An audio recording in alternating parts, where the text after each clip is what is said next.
اللهم صل على محمد طب القلوب ودوائها وعافية الأجساد وشفائها ونور الأبصار وجلائها وعلى آله وصحبه وبارك وسلم. بسم الله أوله وآخره. Nabi Isa alayhi salam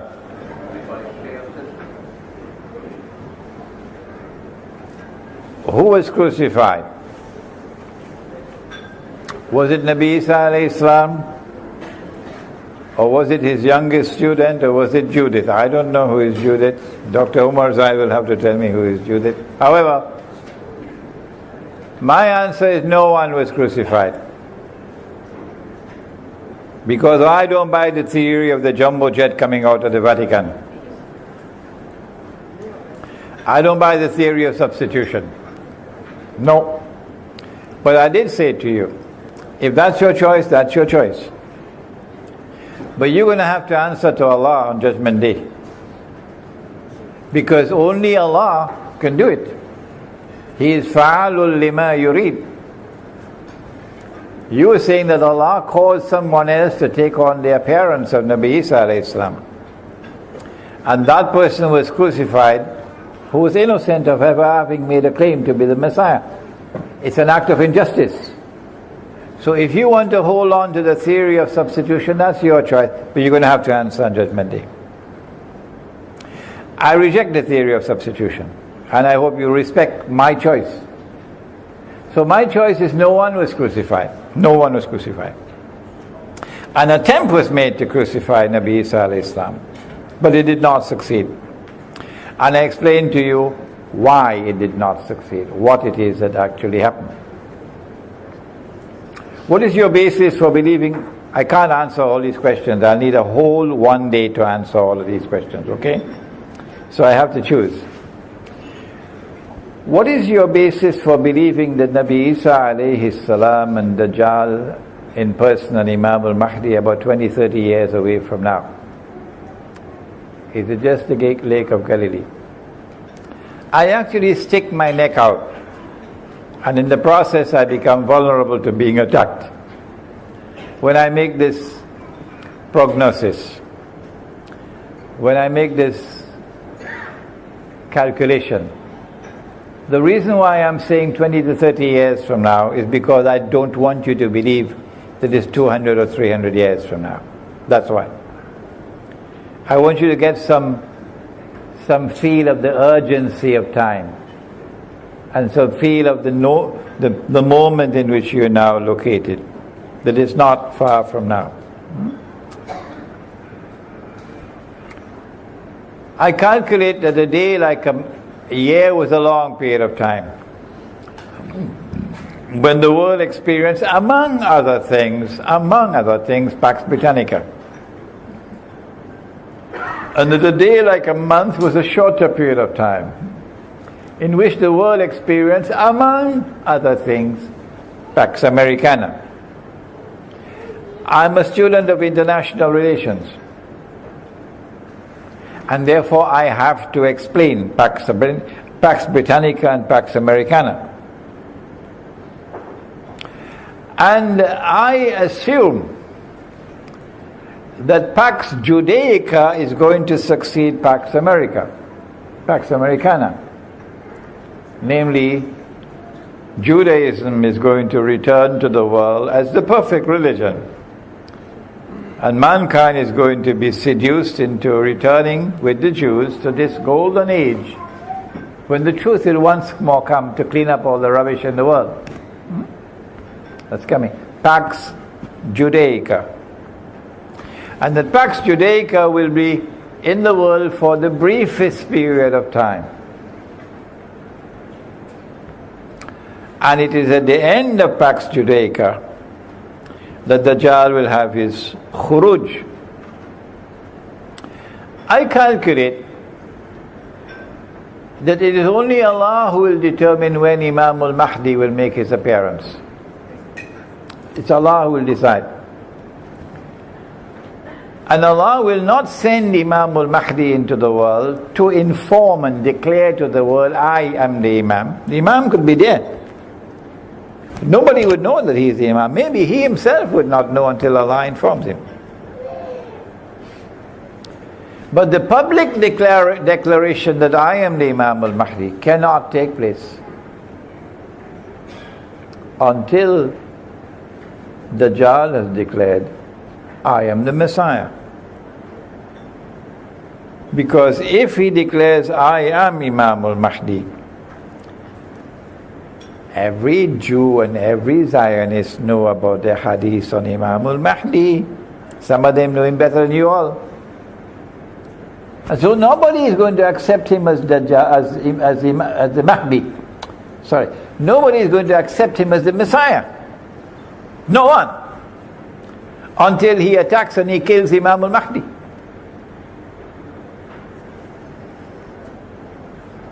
Because here is the man who declared, I am the Mahdi. And this man has come out of Medina, not Istanbul and Ankara. You know the one out there who declares he is the Imam al-Mahdi? And this man has stood up at the Kaaba and declared, I am the Mahdi. And the army has attacked him from Sham, and the earth has sunk down and the army has been swallowed, confirming this is the Imam al-Mahdi. So no one will accept Dajjal as the true Messiah until he attacks and he kills Imam al-Mahdi, which he can't do. So for me, my choice is to believe that the declaration of the advent of Imam al-Mahdi cannot come until Dajjal has declared himself to be the Messiah. Only after that would the Imam declare himself to be the Imam. Okay. And so the question now remains is, how much time do we have left before Dajjal will declare to be the Mahdi, to be the Messiah? And therefore, how much time do we have left before Israel will rule the world for a day which is like a week, during which time two important things must occur. Number one is the Malhama, and number two is the conquest of Constantinople. These are the two major events. The hadith is in the Sunan of Abi Dawood. The hadith is that the Prophet said, sallallahu ta'ala alayhi wasallam, he said, Umran Bayt al-Maqdis kharabu Yathrib. At that time, when Bayt al-Maqdis or Jerusalem is going to be built up, flourishing, center stage, Yathrib will be in a state of desolation. A scholar from Jordan contacted me to say, more than that, Sheikh. Over there the buildings are going up and over here the buildings are crumbling. They're destroying them. Kharabu Yathrib, Khuruj al-Malhama. When Yathrib is in a state of desolation, which it is today, that will be the time when the Malhama will take place, the Great War. Khuruj al-Malhama, Fathul Constantiniya. When the Great War takes place, that will be followed by the conquest of Constantinople. Fathul Constantiniya, Khuruj al-Dajjal. The conquest of Constantinople will then be followed by the advent of Dajjal. The release of Dajjal in the lifetime of the Prophet ﷺ is different from the khuruj of Dajjal which now takes place. I have made a calculated guess, and I can be wrong. But I see no harm in putting a figure of 20, 25, 30 years. Because if I'm wrong, it won't be by much. And by doing this, I'm able to impress upon you, it's not 200 or 300 years from now. I'm not the only one. There's so many other scholars in the world of Islam, so why pick on Imran Hosein? So many other scholars are saying, the Imam is already born. Probably have his birth certificate, some of them. Imam al-Mahdi is already born. We know where he is. Scholars of Islam are saying that, not me. Okay? So why pick on me? I am saying about 20, 25, 30 years from now as a calculated guess. In order to impress upon you, it's not a long time from now. Regarding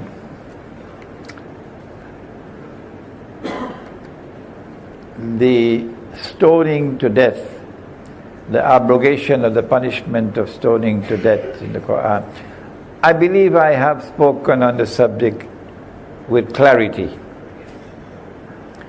And I do also have a lecture on the subject on YouTube. The punishment for adultery in the religion of Abraham alayhi salam. So I'm not going to entertain any more questions on the subject of abrogation for zina. Please refer to that lecture of mine. Now to the more interesting questions now. I know you've asked a lot of questions about methodology, about muhkamat and mutashabihat and all of these things. But these questions have been answered, and I can continue to answer them in my lectures and in my books. How do we go back to the true model of an Islamic state? And how can we restore the Sunnah economy? If you study Ilmu Akhirul Zaman, you will study Dajjal. And when you study Dajjal, you will better be able to recognize his shirk.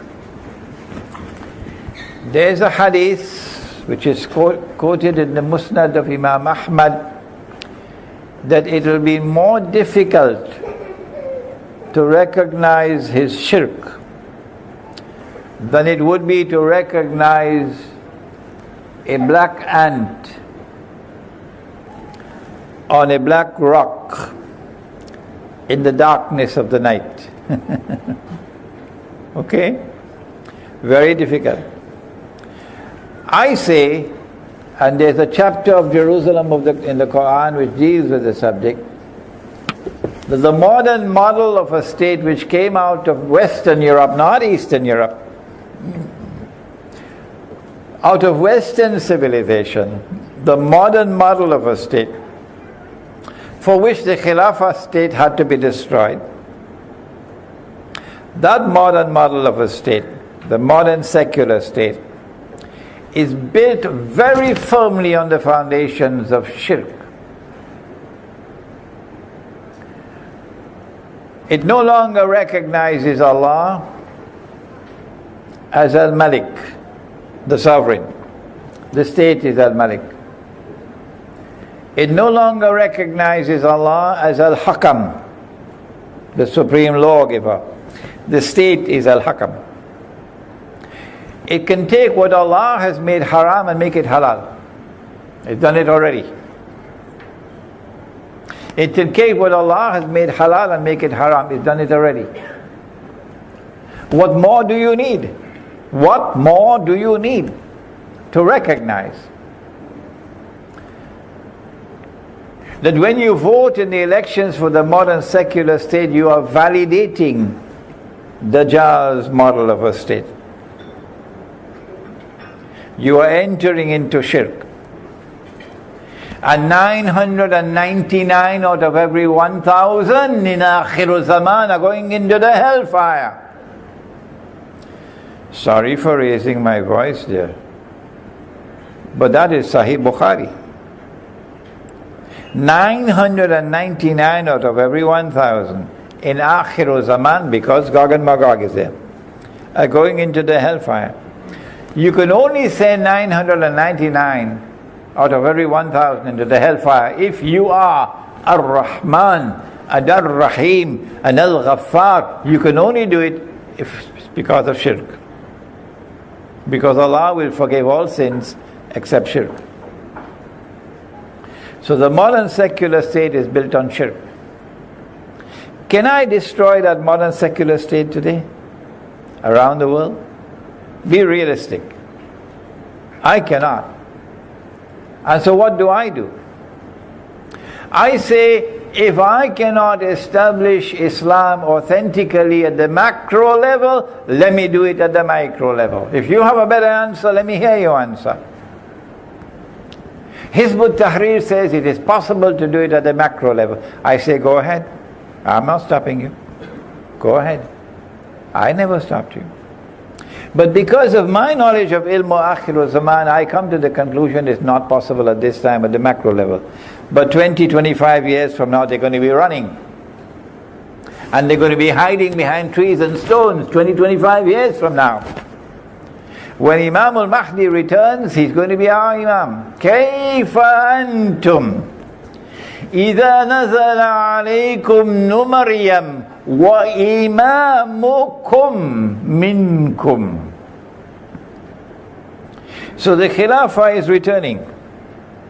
The Khilafah state is returning.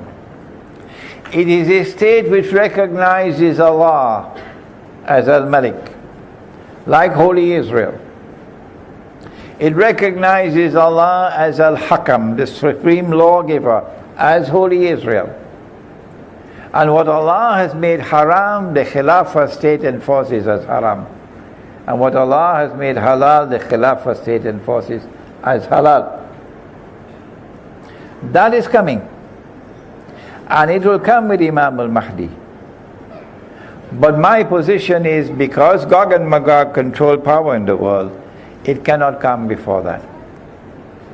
So if I cannot establish Allah's deen, iqamatud deen, if I cannot establish it at the macro level, then I say, at least let me establish it at the micro level.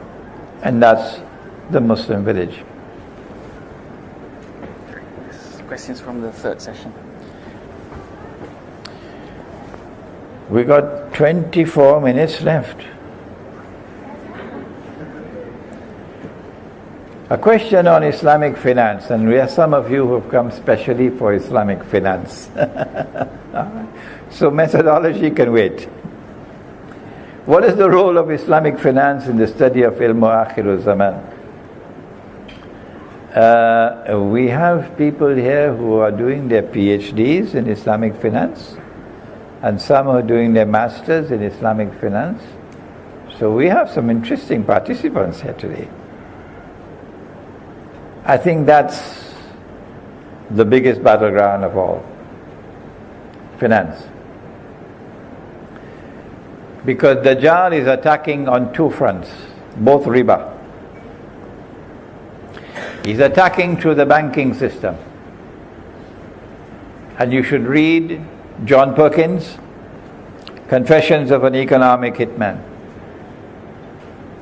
And you should read that book written by the British Sheikh. What's the name of the Sheikh? William Shakespeare. What's the name of the book? Merchant of Venice. It's the best book on riba you could ever read. Because sometime when the money lends you money on interest, he does so because, as Shakespeare so beautifully put it, it's your pound of flesh that he wants.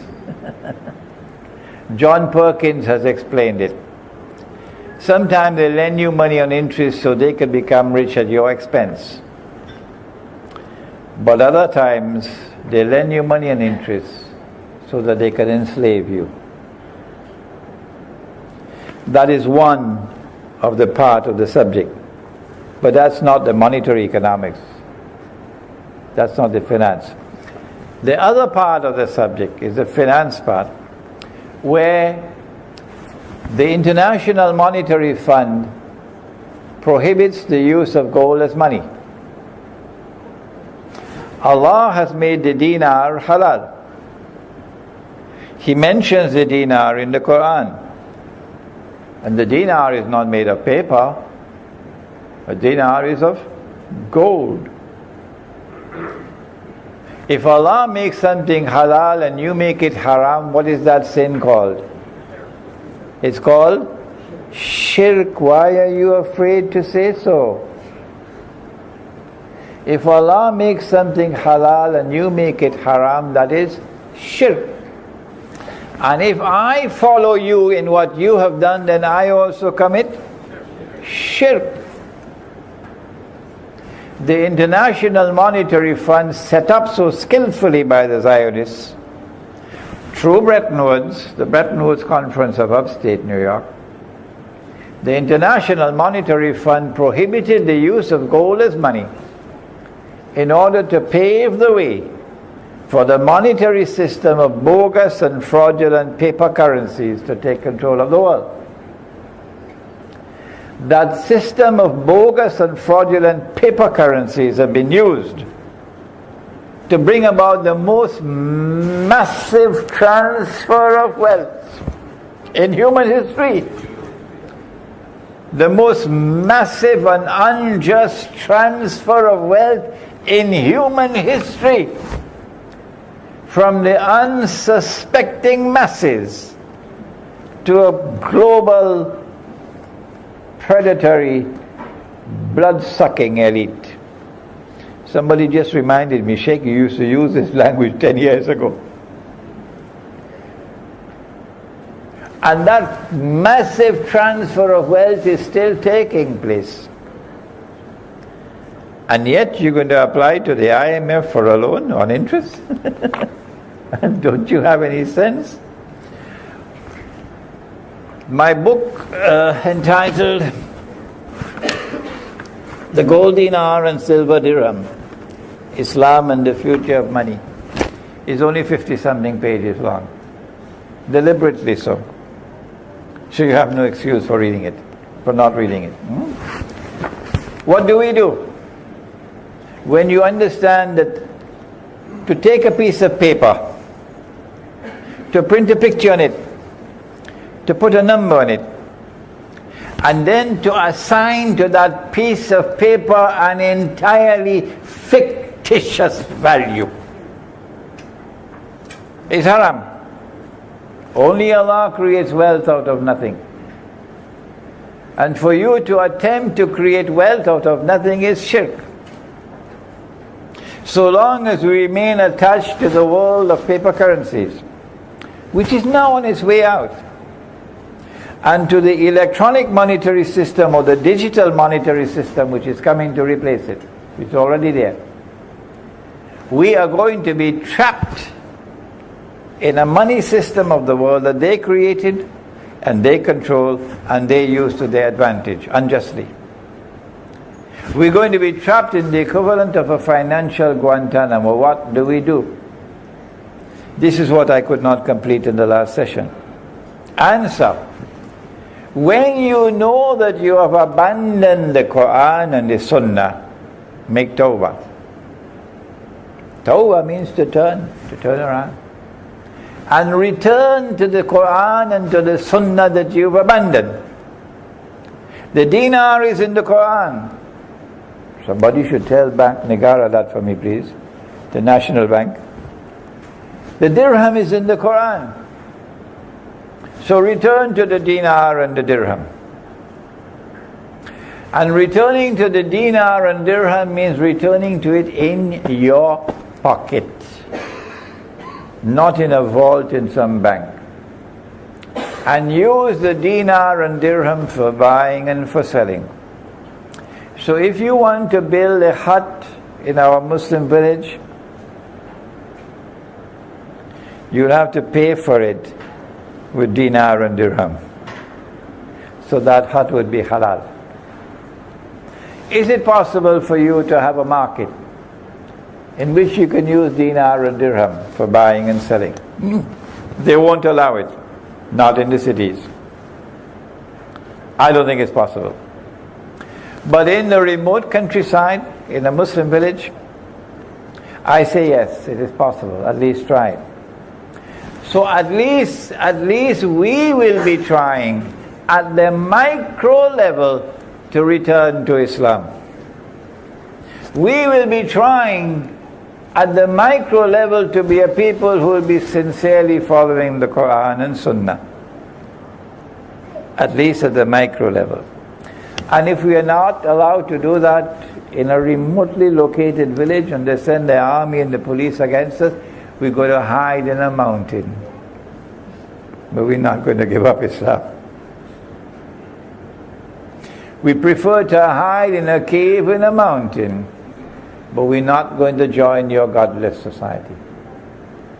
This is the price you have to pay if you want to hold on to Islam. Would you kindly explain to us how could those in power attack the currency in order to make those who have it poor? When they created the monetary system of paper currencies, the money that you now have in the world is money which does not have intrinsic value.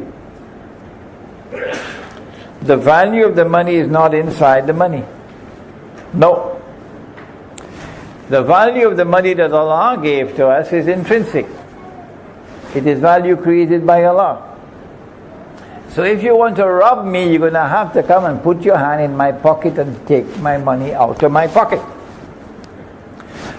But if I'm using money which does not have intrinsic value, then they can manipulate the value of that money by remote control. You know how you turn on your television? You don't have to go anymore and touch some knob on the television. You could sit on your sofa and there's a little machine and you press a knob and the television goes on. Remote control. Huh? Well, that's what they do. It's by remote control. And there are many, many different ways by which they can bring down the value of your money.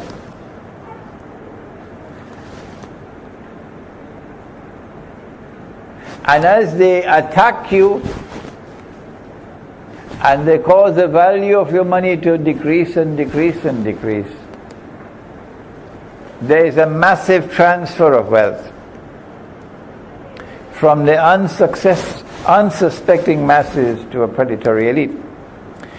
In my book entitled The Prohibition of Riba in the Quran and Sunnah, I've actually given the example of what they did in the United States in 1933, was it, Muhammad? 33? When the American government banned the use of gold as money. So maybe if you go on my website you'll be able to find that book. So the answer is they do it by remote control. They can manipulate prices. They can keep the price of gold artificially high now and bring it down later. And they can keep the price of silver artificially low now and bring it up later. Because it's no longer a free and a fair market.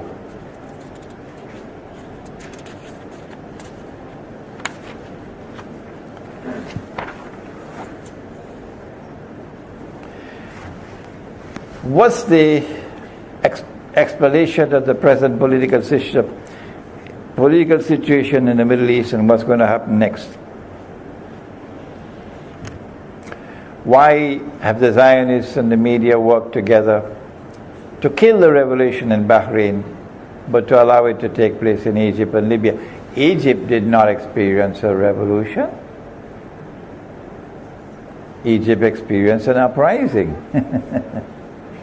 and the uprising made way for what is known as musical chairs, to change one and replace him by another. Yeah, that's what happened in Egypt. And many Egyptians are now beginning to realize we were taken for a ride. The political situation in the Middle East now, as I mentioned earlier, is that an Arab Spring has occurred, which we anticipated 10 years ago. And the Arab Spring has occurred in order to give to Israel, eventually,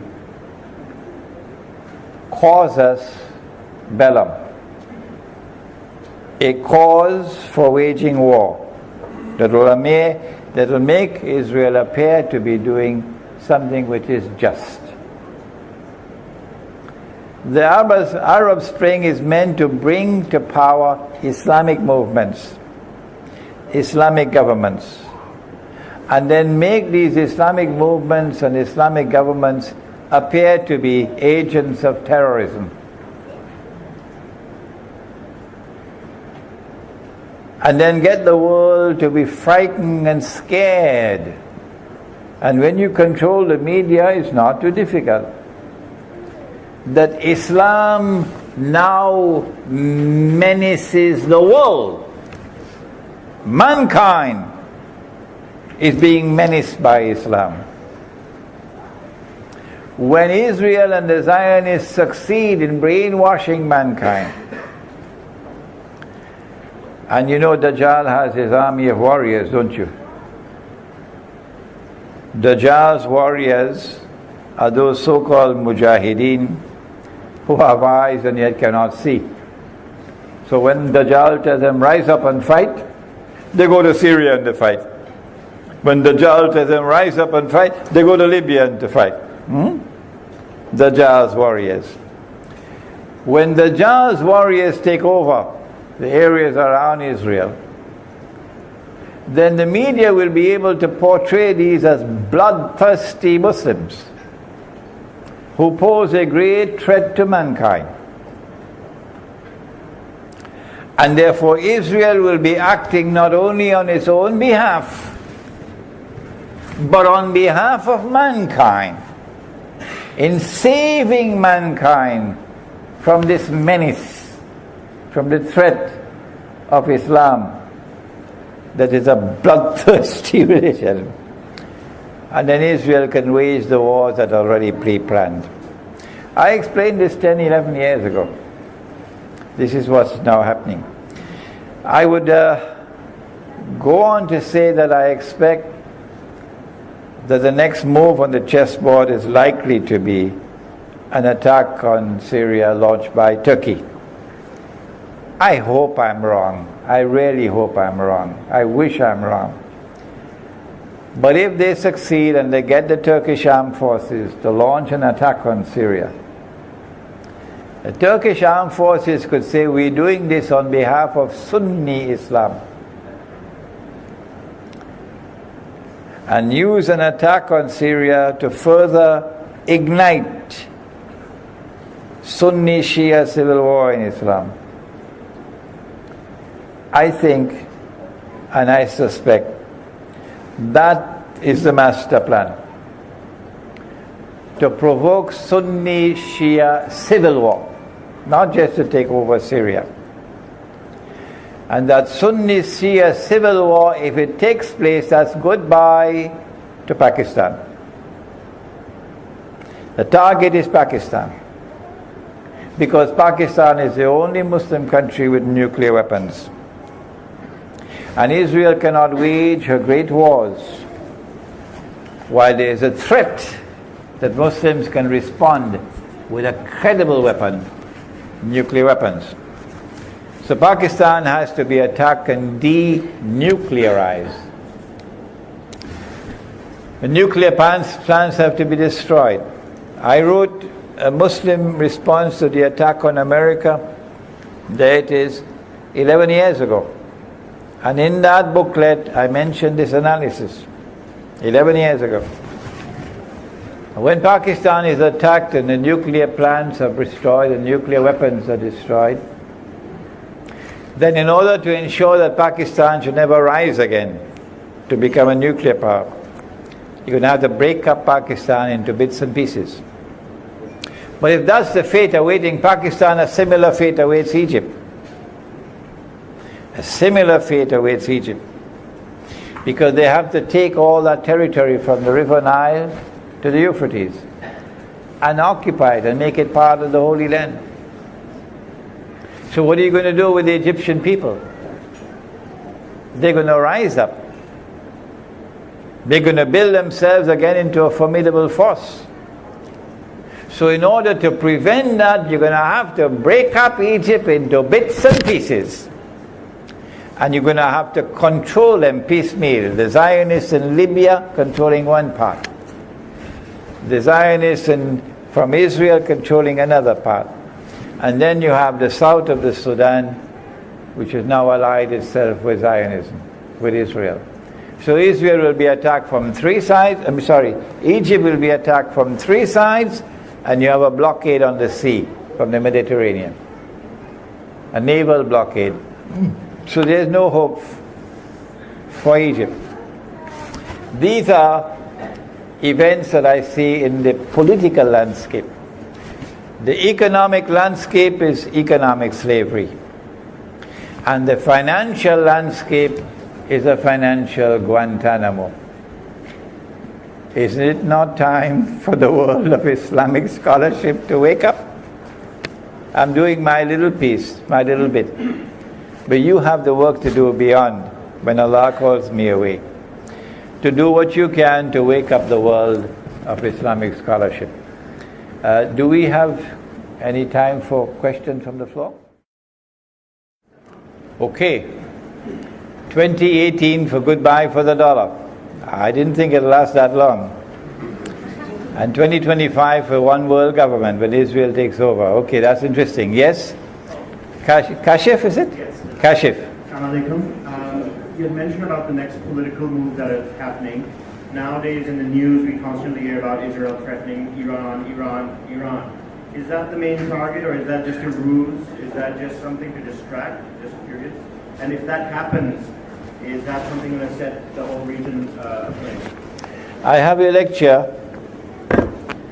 which I designed with great care. The Sunni, the Shia, and Akhiru Zaman.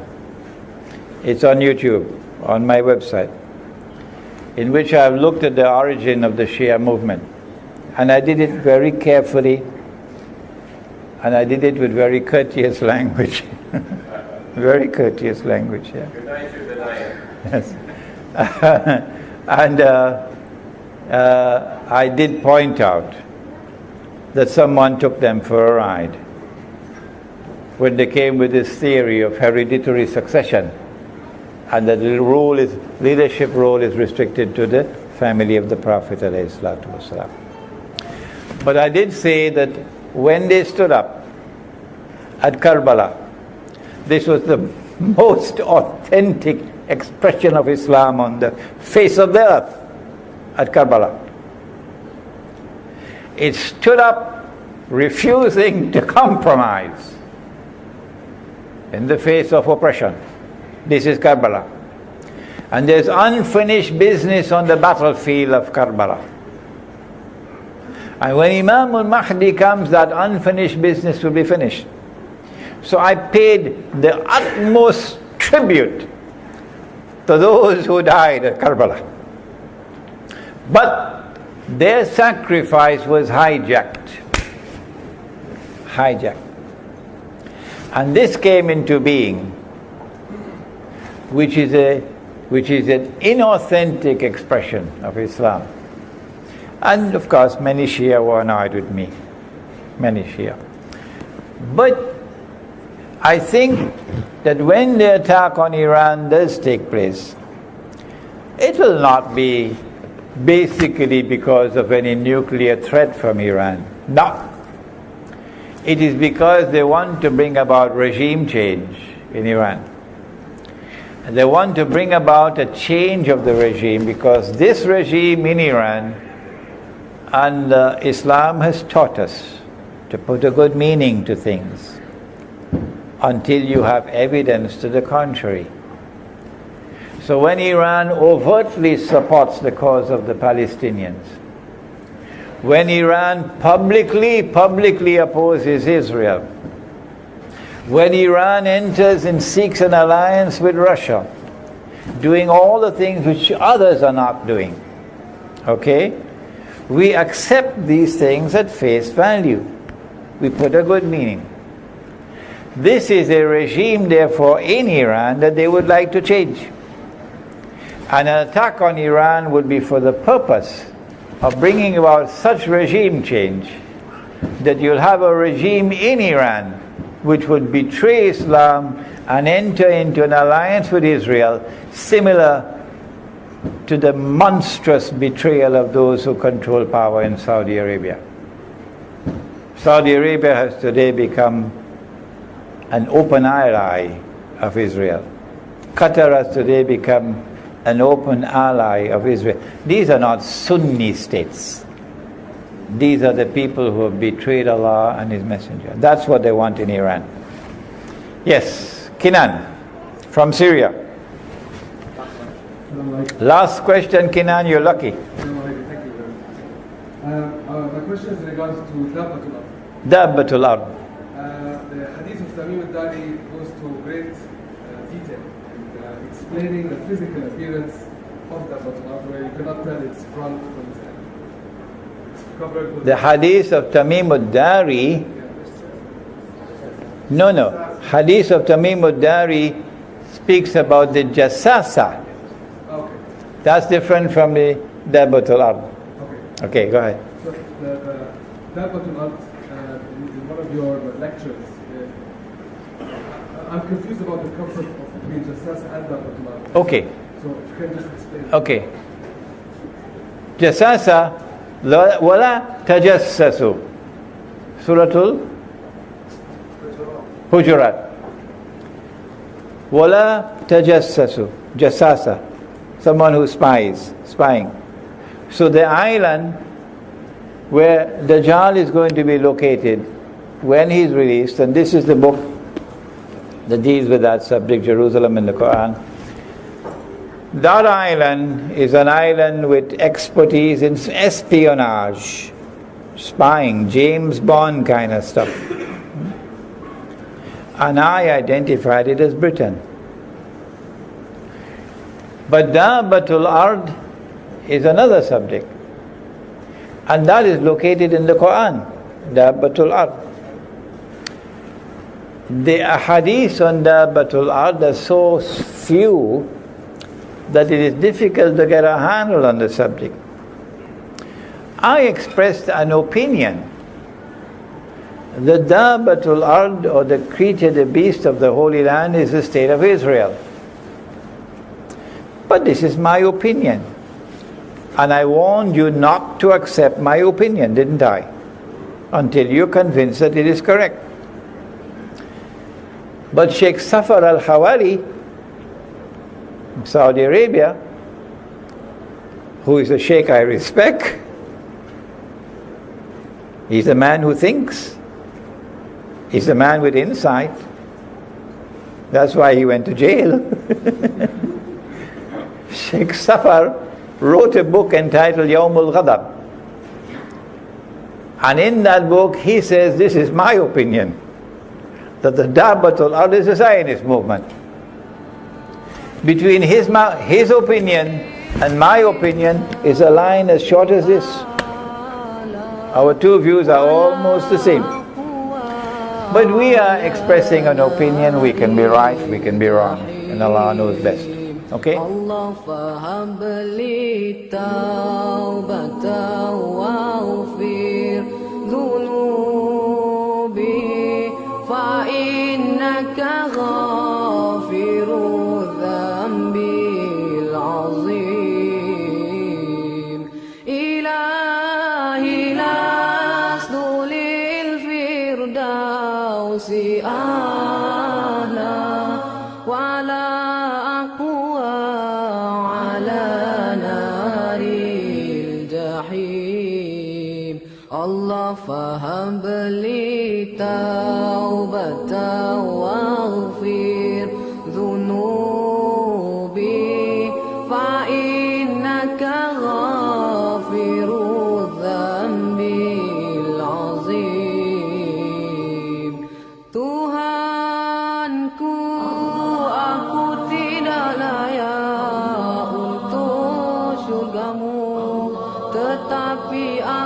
tidak pula sanggup menanggung siksa nerakamu.